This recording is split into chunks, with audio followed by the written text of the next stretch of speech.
தக்காளி சாதம் செய்யறதுக்கு ஒரு அடிகனமான பாத்திரம் வச்சுக்கலாம். அதில் 2 டீஸ்பூன் அளவு ஆயில் சேர்த்துக்கிறேன். இதோடைய 1 டீஸ்பூன் அளவு நெய் சேர்த்துக்கலாம். நெய் நல்லா மெல்ட் ஆனதுக்கப்புறமா ஒரு சின்ன துண்டு பட்டை, 2 கிராம்பு, 1 ஏலக்காய், 1 அன்னாச்சி பூ, 1 பிரிஞ்சி இலை சேர்த்துக்கலாம். இதோடைய கொஞ்சமாக சோம்பு சேர்த்துக்கோங்க. சோம்பு என்கிட்ட இல்லாதனால நான் இன்றைக்கி சேர்க்கலை. நீல வாக்கில் கட் பண்ண ஒரு பச்சை மிளகாய் சேர்த்துக்கலாம். இப்போ ஒரு பெரிய வெங்காயம் நல்லா ஸ்லைஸாக கட் பண்ணிட்டு அதையும் சேர்த்து நல்லா வதக்கிக்கலாம். இப்போ இது கூடயே கொஞ்சமாக இஞ்சி பூண்டு இடித்து சேர்த்துக்கிறேன். உங்கள்கிட்ட இஞ்சி பூண்டு பேஸ்ட் இருந்தாலும் சேர்த்துக்கோங்க.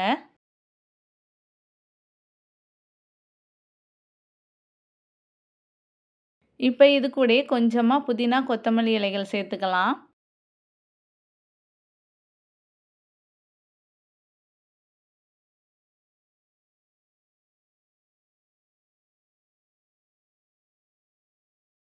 புதினா நல்லா வதங்கினதுக்கப்புறமா நல்ல பழுத்த தக்காளியாக மீடியம் சைஸ் தக்காளி 4 தக்காளி எடுத்து மிக்ஸி ஜாரில் அரைச்சி அதையும் இதோடையே சேர்த்துக்கலாம்.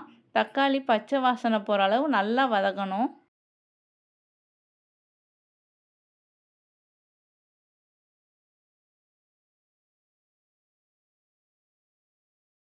இப்போ பார்த்தீங்கன்னா தக்காளி ஓரளவு தண்ணிலாம் நல்லா ட்ரை ஆகி வதங்கிடுச்சு.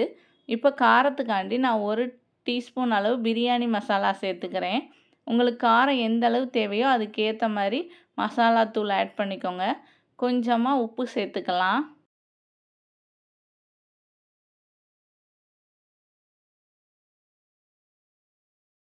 இன்றைக்கி நான் இந்த ரைஸ் பார்த்தீங்கன்னா ஜீரக சம்பா அரிசியில் செய்ய போகிறேன்.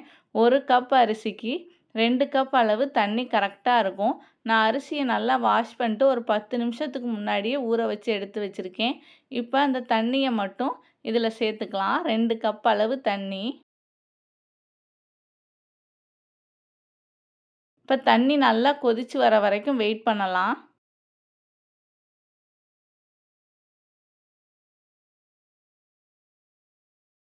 இப்போ தண்ணி நல்லா கொதிச்சிருச்சு. இந்த ஸ்டேஜில் உப்பு செக் பண்ணிட்டு நம்ம அரிசியை சேர்த்துக்கலாம்.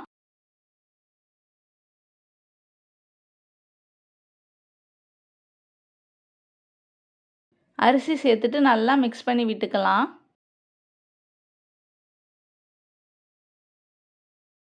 இப்போ ஒரு மூடி போட்டு ஒரு 10 நிமிஷம் நம்ம வேக வச்சு எடுத்துக்கலாம். இடையில எடுத்து ஓப்பன் பண்ணி கிளறி விட்டுக்கோங்க, இல்லாட்டி அடி பிடிச்சிரும். இப்போ 10 நிமிஷத்தில் சூப்பராக ரெடி ஆகிடுச்சு தக்காளி சாதம்.